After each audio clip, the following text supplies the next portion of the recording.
bien. Hebreos capítulo 10, verso 24. Y creo que estamos nuevamente, como el domingo pasado, estamos en línea, la palabra está en línea, y simplemente debemos abrir nuestros oídos espirituales para mirar a lo perfecta que está la palabra una vez más en esta tarde.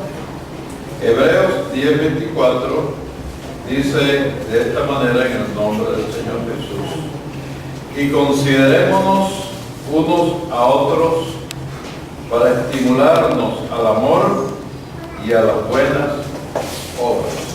Que el Señor añada bendición a su palabra. Pueden sentarse. Considerémonos unos a otros. Y parece que el problema de los seres humanos en general es que no se considera el uno al otro. Y cuando nosotros no consideramos al otro ser humano, entonces estamos cometiendo injusticia. Y debemos procurar huir de la injusticia, porque la injusticia es sinónimo de condenación.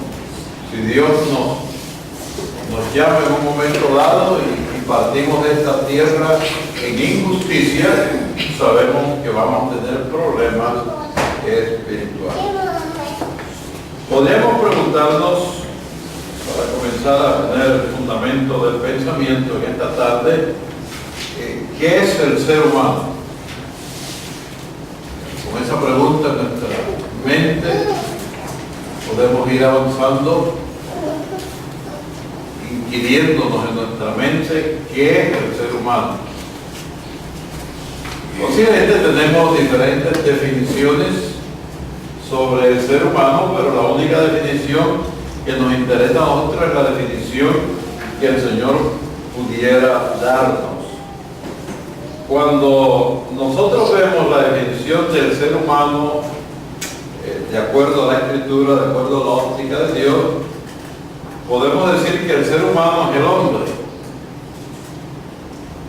Pero el hombre que hoy estamos viendo en la tierra y que hemos visto en la tierra por los últimos 6 años, no es el hombre que Dios creó en el huerto de Edén.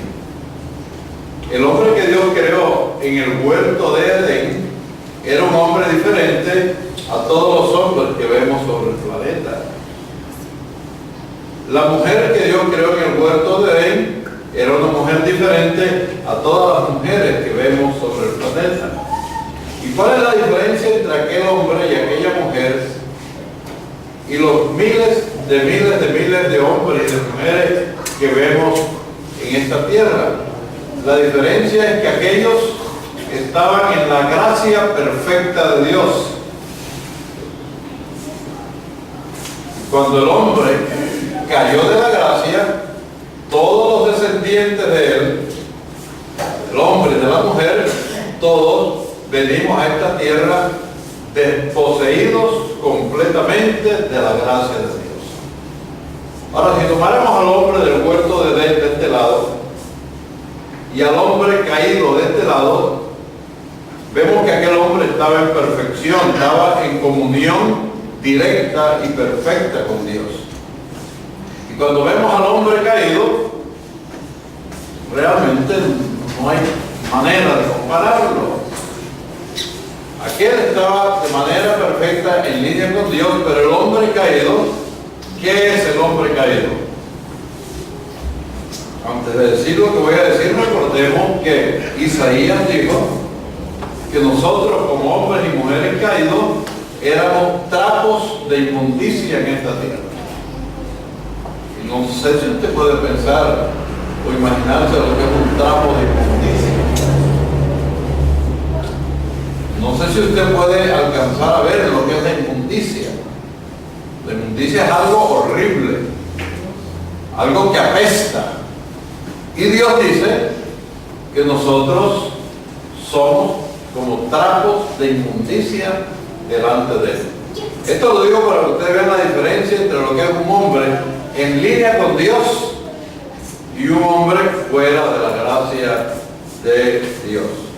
Pero aún así, Cuando el hombre sea, aun cuando el hombre sea trapo de inmundicia delante de Dios, vemos cómo Dios comenzó a trabajar con esos trapos de inmundicia y comenzó a darles esperanza a esos trapos de inmundicia y a enseñar a esos trapos de inmundicia que solamente si entran y pasan a través de la sangre de Cristo, los trapos de inmundicia dejan de ser trapos de inmundicia y se convierten en algo perfecto y hermoso delante de Dios. Ahora, el hombre caído, ¿qué es en realidad?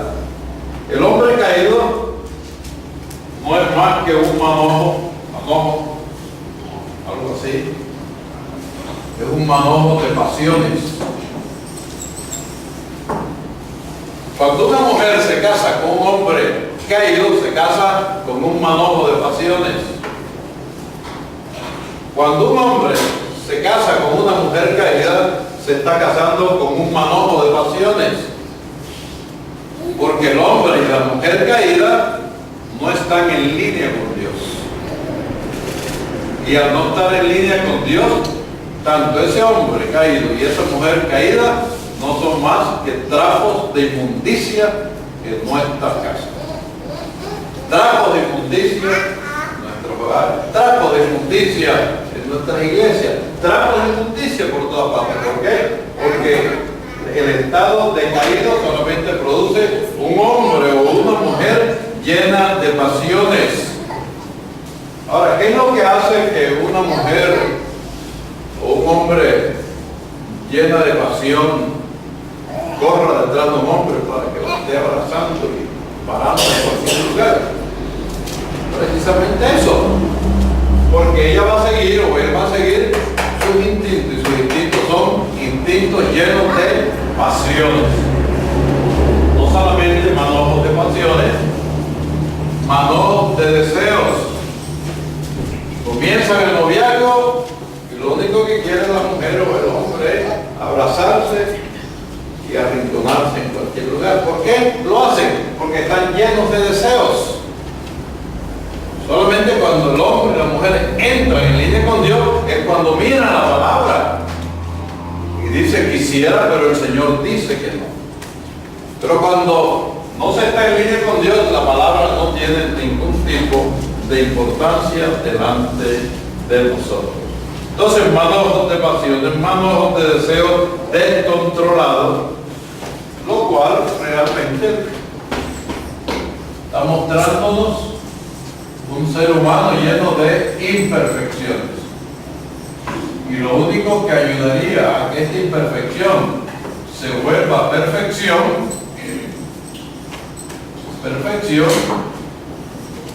es que la palabra controla al hombre y la palabra controla a la mujer. Si la palabra no controla ni al hombre ni a la mujer, esto no se puede alcanzar. Esto se alcanza cuando hay control. Entonces, definitivamente ese es el estado de los seres humanos en la tierra. Podemos estar en una iglesia, pero eso no es la evidencia que estamos en línea con Dios. Asistir a un culto no es evidencia que estamos en línea con Dios. El estar en línea con Dios representa muchas más cosas.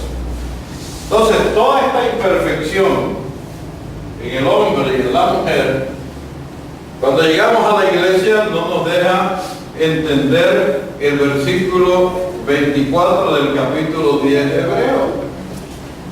La imperfección no nos deja entender esto. La imperfección no nos deja ver esto. ¿Y a qué me refiero? A lo que hemos leído. Y considerémonos unos a otros para estimularnos ¿a qué? Dijo la Escritura, al amor y a las buenas obras. Ahora, cuando no nos estimulamos al amor y a las buenas obras, entonces vamos a estar estimulándonos para otras cosas. Entonces nosotros necesitamos entender que cuando nosotros somos ya no considerados los unos a los otros, sino cuando somos desconsiderados los unos a los otros, hacemos tantas cosas diariamente en nuestros hogares Las relaciones padre a hijo, hijo a padre, hermano con hermano, etcétera, etcétera, esposa con esposa, son tan desconsideradas que no pueden estimular a la familia o al núcleo familiar a la paz, sino que vamos a estimularnos hacia otro lugar que no es la paz. Entonces, cuando nosotros necesitamos entender, fíjense, que no estamos siendo considerados, sino que estamos siendo desconsiderados los unos con los otros, ¿qué está ocurriendo? Lo que está ocurriendo es que en lugar, como dice el verso, de estimularnos, ¿hacia dónde? Al amor y a las buenas obras, nos estamos estimulando en otra dirección. Le voy a escribir a dónde estamos estimulando. Nos estamos estimulando hacia el enojo. Cuando un hijo, una hija, un esposo, una esposa, etcétera, etcétera, hace enojar a la otra persona, ¿lo está considerando o lo está desconsiderando? Lo está desconsiderando. Si lo está desconsiderando, entonces, aunque venga a la iglesia, usted no tiene todavía nada de cristianismo dentro de su corazón. Puede estar asistiendo a la iglesia, pero en el fondo usted no es nada todavía, porque si fuéramos algo, prestáramos atención a estas cositas, a considerarnos el uno al otro. Y cuando no nos consideramos el uno al otro, entonces nos estamos estimulando, ¿para qué? Para crear dentro de nuestro hogar, ¿el qué? El enojo. Para crear en nuestro hogar la enemistad. Para crear en nuestro hogar la indiferencia del uno con el otro. Indiferencia hacia el padre, indiferencia hacia la madre, indiferencia hacia el hermano, indiferencia hacia la esposa, indiferencia hacia el esposo. Entonces, ¿qué está mostrando eso en la vida de la persona? Está mostrando ¿qué? Un estado caído de su alma. Y si el alma todavía está mostrando un estado caído, todavía tenemos problemas con el Señor. No solamente indiferencia, miren, egoísmo, y finalmente podríamos decir una frialdad completa en la relación de un miembro de la familia con el otro. Todo esto es un panorama horrible delante de Dios. ¿Creen ustedes que Dios puede tragarse esto? ¿O creen ustedes que cuando Dios mira que esa es la situación de nuestro hogar, o cuando Dios mira que esa es la situación de nuestras relaciones, creen que Dios lo traga o creen que Dios vomita esto? Lo estamos haciendo vomitar continuamente a Dios. Y definitivamente eso es parte de la edad que estamos viviendo. La edad de la Odisea. En la edad de la Odisea es la edad que le ha causado más vómitos a Dios que cualquier edad. Éfeso no le causó vómitos a Dios. Esmirna no le causó vómitos a Dios. Pérgamo no le causó vómitos a Dios. Tiatira, aún con la perversidad religiosa de Tiatira, todavía Dios no tuvo vómitos. Sardis tampoco tuvo vómitos. Pero la edad donde Dios ha tenido más vómitos es la edad de la Odisea. Porque la gente no es ni fría ni caliente. La gente no es ni sincera ni insincera. La gente no es ni hipócrita ni leal. Entonces es una edad que Dios aborrece. Es una edad que Dios vomita. Es una edad donde ya ni el hijo tiene verdad hacia el padre, ni el padre tiene verdad ni hacia el hijo. Ya no hay verdad en nuestros medios. Vivimos diariamente ¿bajo qué? Bajo un flujo de mentiras el uno con el otro. Mentimos al padre, mentimos a la madre, mentimos a la esposa, mentimos al esposo, mentimos al vecino, mentimos a todos les mentimos. Pero a Dios usted no va a poder mentirle nunca, porque Dios está viendo plenamente al hombre. Una de las ventajas del rey David fue que el rey David nunca escondió su vida pecaminosa de Dios. Porque cada vez que él veía que había algo de pecaminoso en su vida, lo primero que él hacía era enfrentarse a Dios. Y es el proceder normal de un hombre cristiano o una mujer cristiana.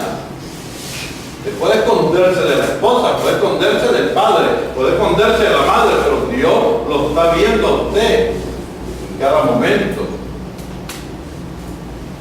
La Biblia, fíjense, en Hebreo, en este pasaje que leímos, considerémonos unos a otros para estimularnos al amor y a las buenas obras. La verdadera palabra no es estimularnos. La verdadera palabra de la Biblia es provocarnos. Este es el verbo que usa la Biblia. El verdadero verbo de la Biblia no es estimular. El verdadero verbo de la Biblia en este pasaje es provocar. Provocar. O sea que el versículo diría: y considerémonos unos a otros. ¿Para qué? Para provocarnos al amor y a las buenas obras.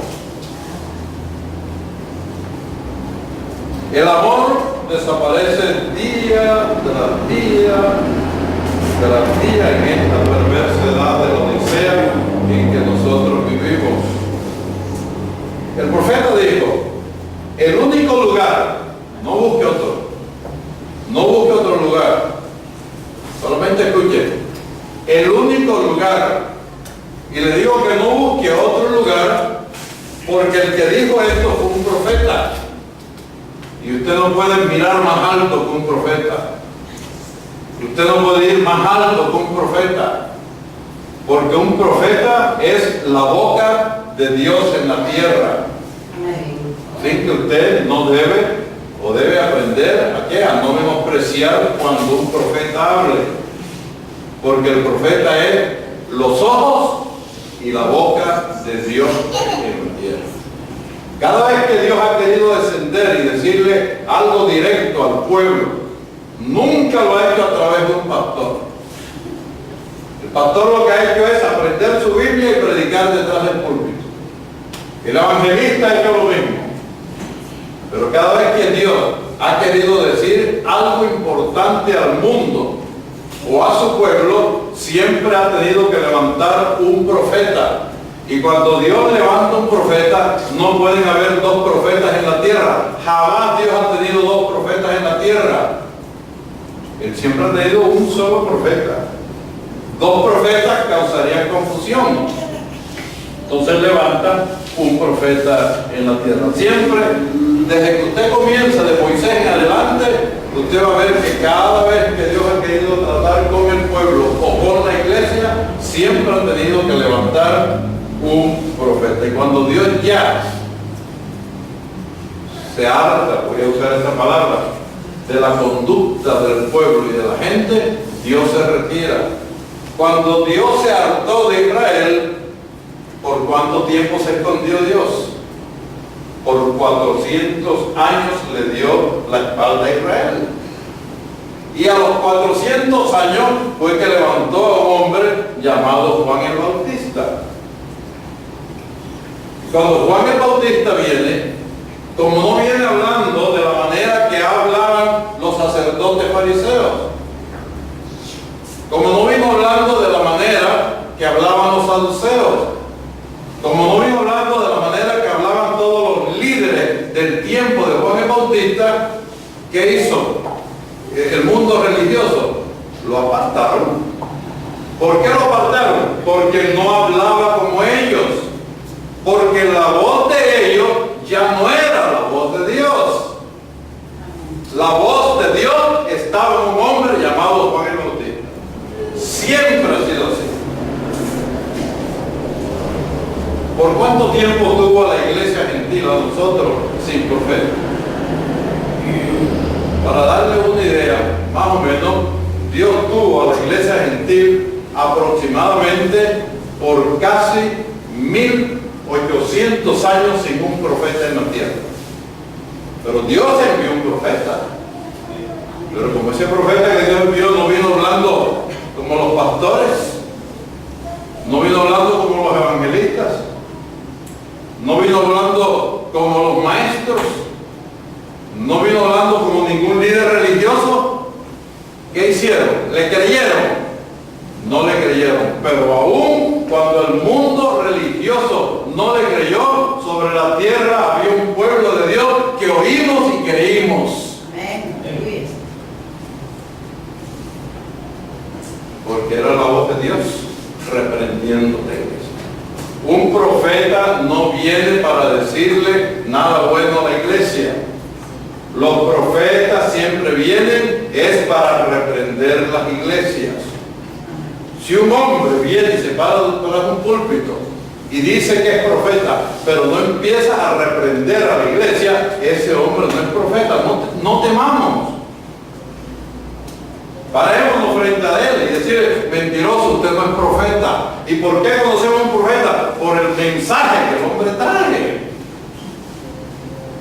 Él no viene a ponerse de acuerdo con nadie, no viene a buscar aplausos de nadie. Él siempre viene a decir lo que Dios le muestra y le dice que diga, fácil como eso. ¿Qué dijo este profeta? Dijo: el único lugar en el tiempo del fin donde se encontrará el amor divino será en la novia. Fuera de la novia no hay amor.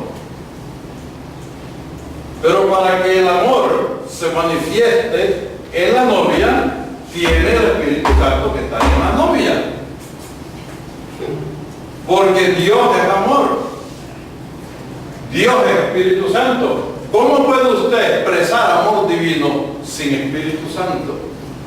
¿Cómo puedo yo expresar amor divino sin Espíritu Santo?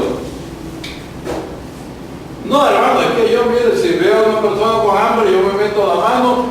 Eso no es amor divino. ¿Quién le dijo que eso es amor divino? Amor divino fue el de Jesús. Mire la vida de Jesús, lea la vida de Jesús y usted va a ver entonces qué es el amor divino. ¿Qué más dice este profeta? Dijo: ¿qué es vida eterna? Hay muchas definiciones, dijo el profeta, de vida eterna. En los institutos bíblicos te enseñan qué es vida eterna. En los centros teológicos te enseñan qué es vida eterna. Pero él dijo: pero yo voy a decirle qué es vida eterna. Vida eterna es vivir para los demás. No hay otra manera de buscar vida eterna. ¿Y cómo yo sé que vida eterna es vivir para los demás? Cuando miro la vida de Jesús. ¿Dónde estaba la vida eterna? ¿Fuera o dentro de Jesús? Dentro de Jesús. Por eso él podía ¿qué? Expresar un mensaje que dio este profeta titulado El pecado imperdonable. Los institutos enseñan otras cosas sobre el pecado imperdonable. ¿Qué es esto? No, el pecado imperdonable es otra cosa. El pecado imperdonable es pecado de incredulidad. Ese es el único pecado que Dios no le perdonará a nadie. Pecado de incredulidad. Porque la condenación es esta: que Dios envió a Jesucristo al mundo, etcétera, etcétera, y los hombres que no le creyeron, por eso fueron condenados. Entonces, incredulidad es el pecado por el cual la gente se irá al infierno. Por el pecado de incredulidad. Dirá: pero yo creo en Jesús. Bueno, si usted cree en Jesús, tiene que creer en lo que Jesús ha enviado.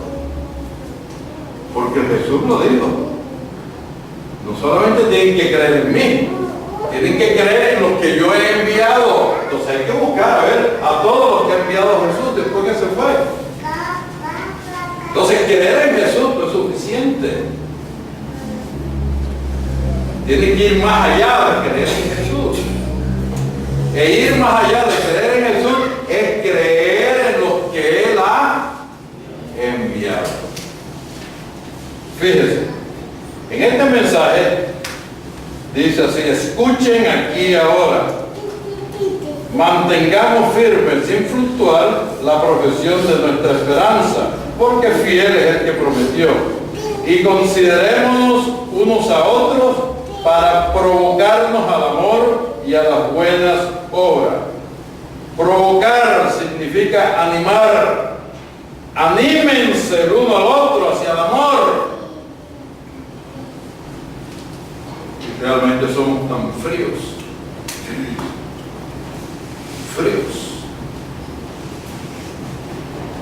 Fríos. ¿Sabe lo que es ser frío? Los salvadoreños lo expresan muy bien en sus dichos: ni chilla ni limonada. Fíjense, anímense el uno al otro hacia el amor y a las buenas obras. Si ustedes ven un hermano en la iglesia que tiene algo en contra de otro hermano, no diga nada que vaya a agitar eso. O no lo escucho ahorita en el estudio de murmuración. Por eso le digo que estamos en línea. Si este hombre tiene algo contra este hombre, ustedes cállense la boca y no digan nada que vaya a agitar el problema. Cállense. Porque su murmuración va a agitar ya más el problema entre este hombre y este hombre. Pero si hubiese vida eterna en usted vendría donde estos hombres a ayudarlos a que se pongan de acuerdo. Si hay vida eterna en usted. Pero si no hay vida eterna, usted lo que va a tirar es más leña al fuego. Y no es ese el estado de todas las iglesias en este tiempo. Cloacas. Usted sabe lo que es una cloaca.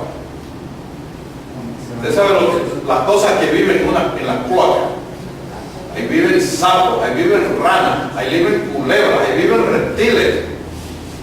Hay muchas iglesias que son cloacas completamente. Un hermano no puede decir algo porque ya lo sabe media iglesia.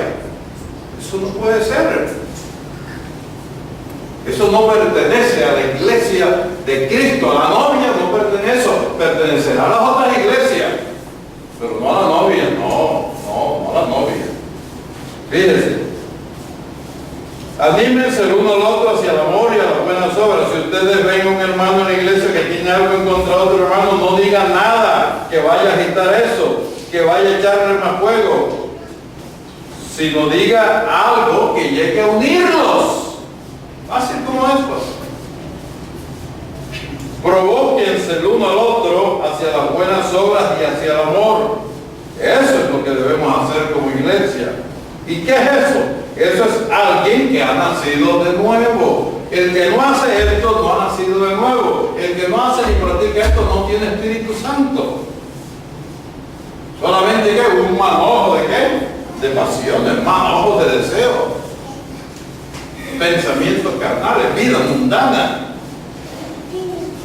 Eso es alguien que ha sido nuevo. Si usted, mi hermano, o usted, mi hermana, en este momento no se siente así, cuando ve a sus hermanos cayéndose y diciendo palabras dañinas el uno contra el otro, si usted no siente que debe tratar de unirlos, entonces es hora de que usted vaya al altar.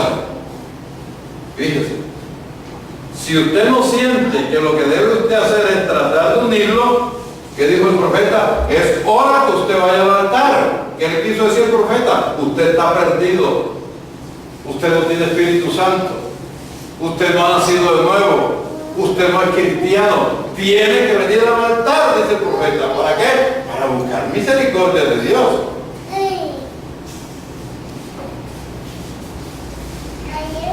Porque entonces algo ha sucedido en su vida, algo lo ha engañado en su vida espiritual. Usted aún no ha tenido una experiencia con Dios. Porque Jesús, cuando fue ultrajado, Él no injurió. Cuando fue ofendido, no ofendió.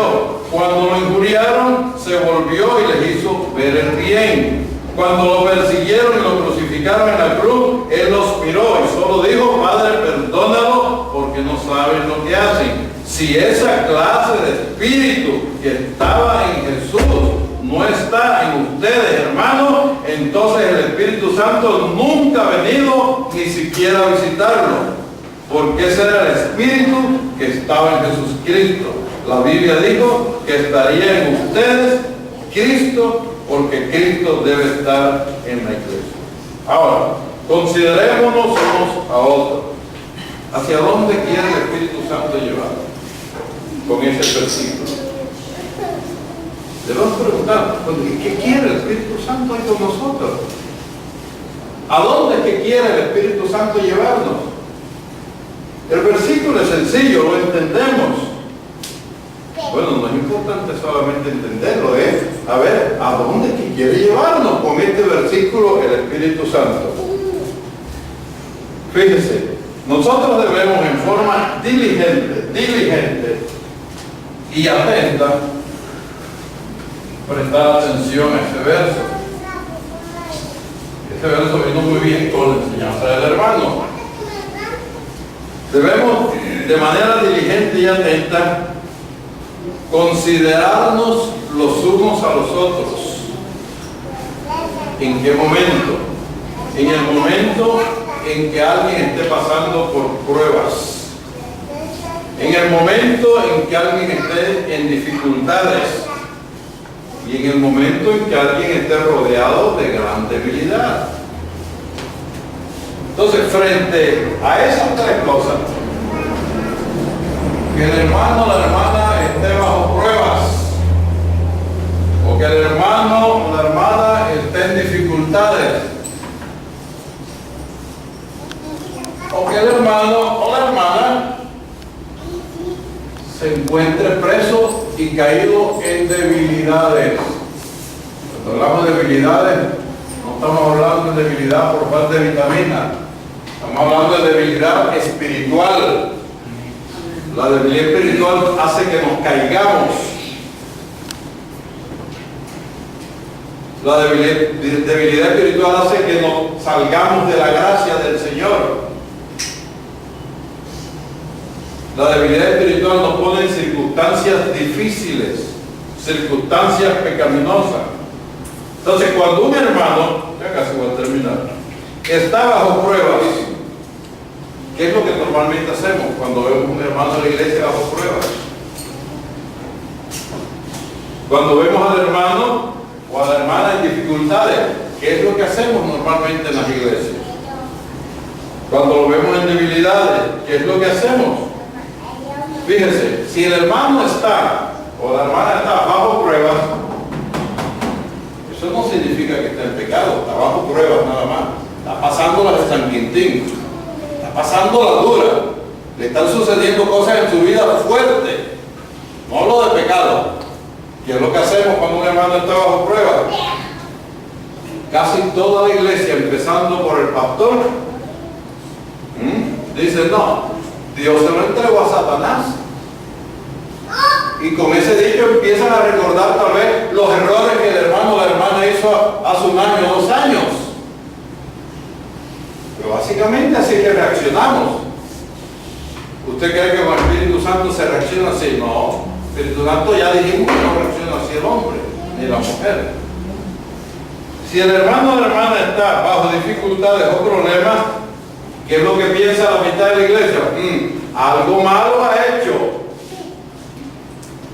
Algo malo está haciendo. ¿Sí o sí?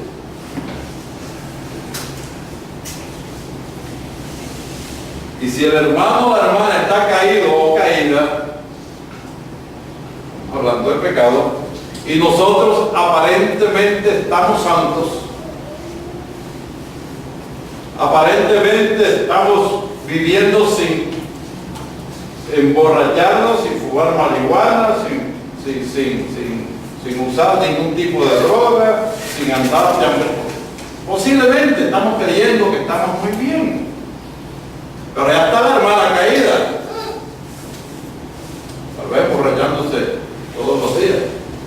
tirándose sus 5 o 6 cervezas. O el hermano está caído, haciendo cosas posiblemente no correctas. ¿Qué es lo que decimos? ¡Ay, qué insensato el hermano! ¡Qué insensata la hermana! ¿Cómo puede estar haciendo esto? Normalmente así reaccionamos todos nosotros. Pero el profeta dijo que no lo hagamos así. Él nos aconsejó orar y orar y orar y orar intensamente hasta que Dios levante al caído. Porque el caído no se va a levantar cuando a usted o a mí nos dé la gana. El caído lo levanta el Señor. ¿Lo creen o no? Hebreos dice el que se cae, ¿ok? El que se cae, ¿para quién se cayó? La Biblia dice que si un hombre está allí y se va con otra mujer y se cae, ¿para quién se cayó? Se cayó pues para Dios, dice la Biblia. Y el que está de pie ¿para quién? Para Dios. Entonces, ¿qué hay que hacer? Si él se cayó para la gloria de Dios, porque aún el que se cae para la gloria de Dios. ¿Por qué? Porque una manera de glorificar a Dios es cuando Dios levanta al caído. Pues no es lo que hacemos cuando vemos al caído levantado. Levantar las manos y darle gloria a Dios. Entonces el que se cae, dice Hebreo, para Dios se cae. Y el que se levanta, para Dios se levanta. Pero ¿qué hacemos nosotros? En ese espacio donde el que se cae para Dios, ahí caemos nosotros y terminamos de liquidarlo. Sí o sí. Ahí caemos nosotros y terminamos de hacerlo polvo. Sí o sí. Ahí caemos nosotros y terminamos de hacerlo chiringo. ¿Sí o no? Ese no es nuestro trabajo. Nuestro trabajo es orar por el caído, nada más. Y esperar en la voluntad de Dios que Dios levante al caído si está dentro de los planes de Dios. Que Dios lo levante y le dé vida eterna, si está dentro de los planes de Dios, porque posiblemente el caído se cayó porque no tiene vida eterna. Amén. Posiblemente el caído se cayó porque es un hijo del diablo. Pero me corresponde a mí decir, fulano se cayó porque es hijo del diablo. No debo meterme en eso. Yo no soy quien predestiné a nadie. Ustedes no han predestinado a nadie tampoco. El que se cae, por eso dice el escrito, el que se cae para Dios se cae. No se meta a decir se cayó porque es hijo del diablo. No entre en eso. Eso no es problema ni de ustedes ni mío. Eso es problema de Dios con el caído. ¿Y por qué entonces nos comportamos así? Porque somos ¿qué? Seres humanos caídos. Todavía no levantados completamente por Dios, llenos de imperfección. El sello del anticristo, están hablando también, esto habló de estas cosas. Miren lo que nos dice el profeta en el sello del anticristo. Dice, traten de ser buenos el uno con el otro. Traten de saludarse y ser amistosos y amables. Rompan todas las paredes que los separan, porque eso es malicia, eso es indiferencia, eso es impureza. Rompan todo eso para que pueda el Espíritu Santo acercarse a ustedes. ¿Por qué el Espíritu Santo no se acerca a muchos de nosotros? Porque estamos viviendo vidas llenas de malicia, vida llena de indiferencia, vida llena de impureza. Manténganse haciéndose el bien el uno con el otro, y cada vez que ustedes se encuentren, sean buenos los unos con los otros, porque esto es la marca de Dios, dijo el profeta. Esa es la marca de Dios. Cuando un creyente llega a ser de esta manera, es la marca de Dios. Mientras nosotros no seamos así, no tenemos marca de Dios todavía, que es la que estamos persiguiendo. El ser buenos y amables los unos con los otros, dijimos que es la marca de Dios. Pero el otro no se queda quieto. ¿Amén? Los dos trabajan al mismo tiempo. Fíjense.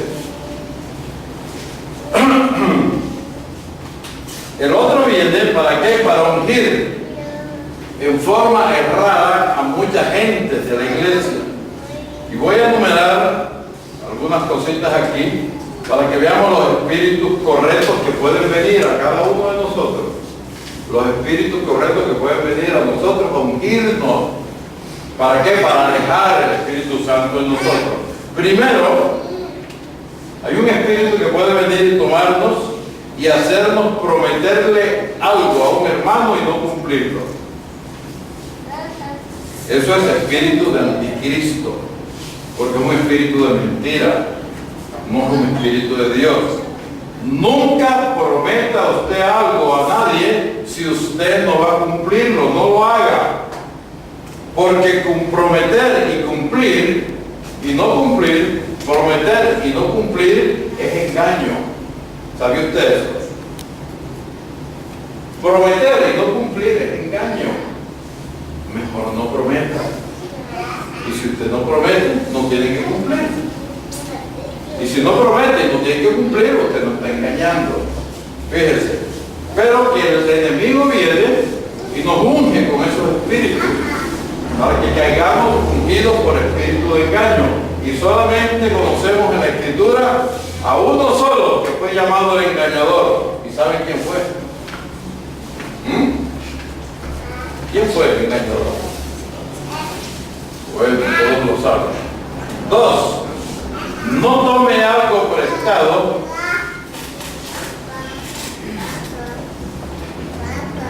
y quédese sin devolverlo. Todo lo que usted tome prestado, devuélvalo.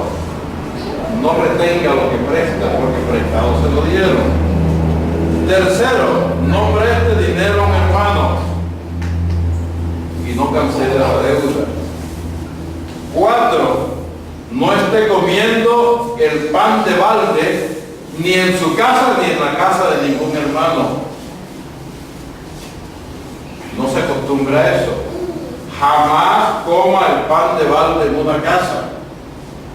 Si le invitan a comer a una casa, al terminar de comer, por lo menos tenga vergüenza y vaya y lave los trastos. Límpiele la cocina a la hermana.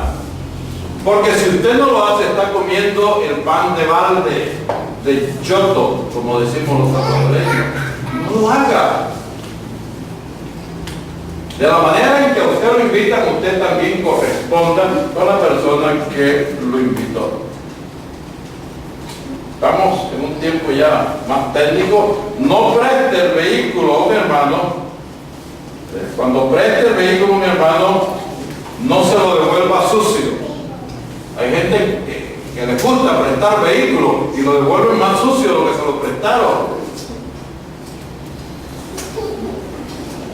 Entonces, cuando preste el vehículo a un hermano, no se lo devuelva sucio.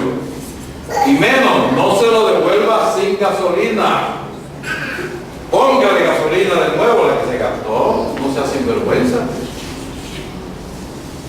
Y si no quiere ponerla, sáquese 5 o 10 dólares y déselo al hermano para que ponga gasolina. Porque todo esto es desconsideración. Y la Biblia nos dice que debemos ser ¿qué? Considerados el uno con el otro. ¿Ya, pastor? No. Tengo un par más. Debemos acostumbrarnos, acostumbrarnos a no visitar a nuestros hermanos durante las horas de comida. Hay gente especialista en eso, que llegan a visitar las casas de los hermanos a la hora que saben que los hermanos van a servir la comida. No lo haga. Debemos acostumbrarnos a no visitar a nuestros hermanos durante las horas de comida, a menos que lo hayan invitado a comer. Pero si lo invitaron a comer, busque qué hacer para pagar de regreso esa invitación. No se la están cobrando, pero usted tiene que demostrar que es agradecido. ¿Me entienden, hermano? Y por último, cuando visitemos a un hermano o a una hermana, si están ocupados en ese momento haciendo algún trabajo, tenemos dos opciones: a decir, hermano o hermana, regreso más tarde, o mañana vengo. Esa es una opción. Y la otra opción es, mire si usted puede ayudar a ese hermano, a esa hermana en lo que está haciendo.